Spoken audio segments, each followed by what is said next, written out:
നല്ല കൊട്ടും പാട്ടൊക്കെ കേൾക്കുന്നുണ്ട്, ചെണ്ടമേളമൊക്കെ. എന്തോ തമിഴ്നാട്ടിലെ ശവോടെ കാണും തോന്നുന്നു, ശവം കൊണ്ടുവരുവാൻ തോന്നുന്നു. ശവം എഴുന്നള്ളിച്ച് വരുന്നുണ്ട്.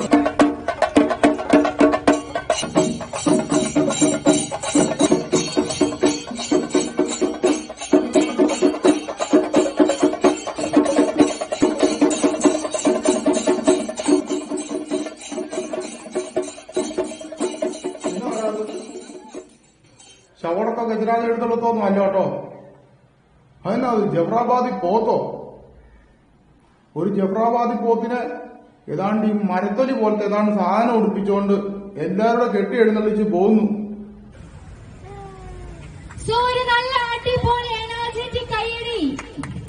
പിന്നെ അതിന്റെ കൈ കൊണ്ട് എന്നാത്തിനാ പൂച്ചെണ്ട് കൊടുത്ത്? പൂച്ചെണ്ടൊന്നും കൊടുത്തിട്ട് ഒരു കാര്യമില്ല. ആർക്കെങ്കിലും അത് കാണാൻ പറ്റുന്നുണ്ടോ? അതിന്റെ കൈ വല്ല തെങ്ങോ പനയോ വല്ല മൂടോടെ പറിച്ചുകൊണ്ട് കൊടുത്താലേ അതിനത് പൂച്ചെണ്ടായിട്ട് തോന്നത്തുള്ളൂ. രണ്ട് വാക്ക് സംസാരിക്കാനായിട്ട്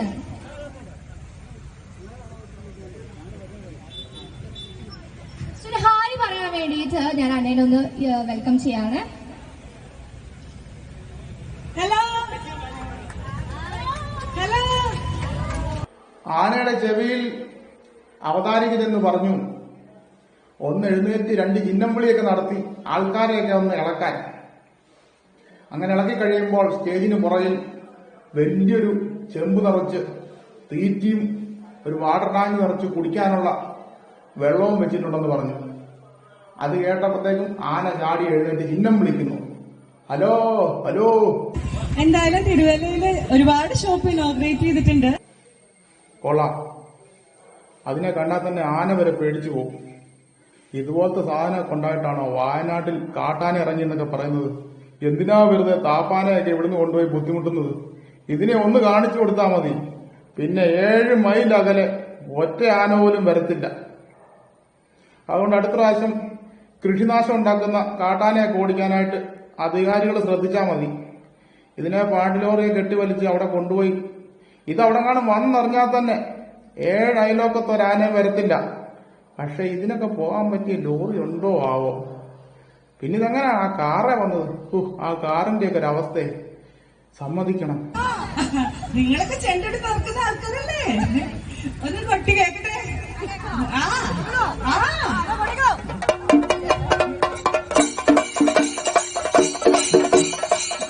എല്ലാ ആനയും വന്നു നിൽക്കുമ്പോ അല്ലേ ചെണ്ടമേളം?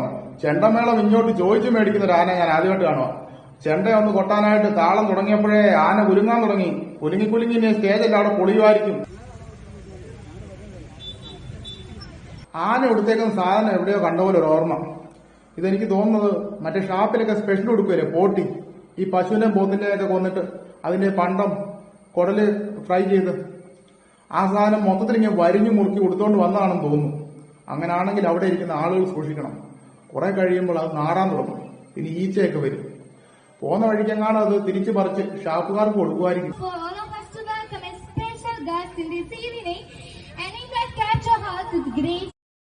അവിടെ ആരൊക്കെ ഇരിക്കുന്നേ?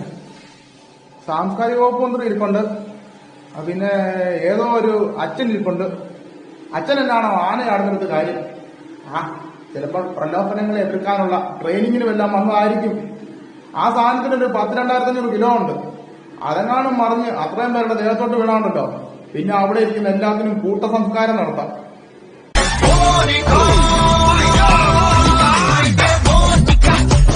ഇതിന്റെ പേര് ഡാൻസ് എന്നല്ല, ഇതേ ഈ കണ്ടതെല്ലാം വലിച്ചു വാരി കയറ്റി തിന്നിട്ട് കൊഴുപ്പിളക്കുന്ന ഒരു പരിപാടിയുണ്ട്, നെയ്യ് ഉരുക്കുന്ന പരിപാടി. അതായിട്ടാ എനിക്ക് തോന്നുന്നത്.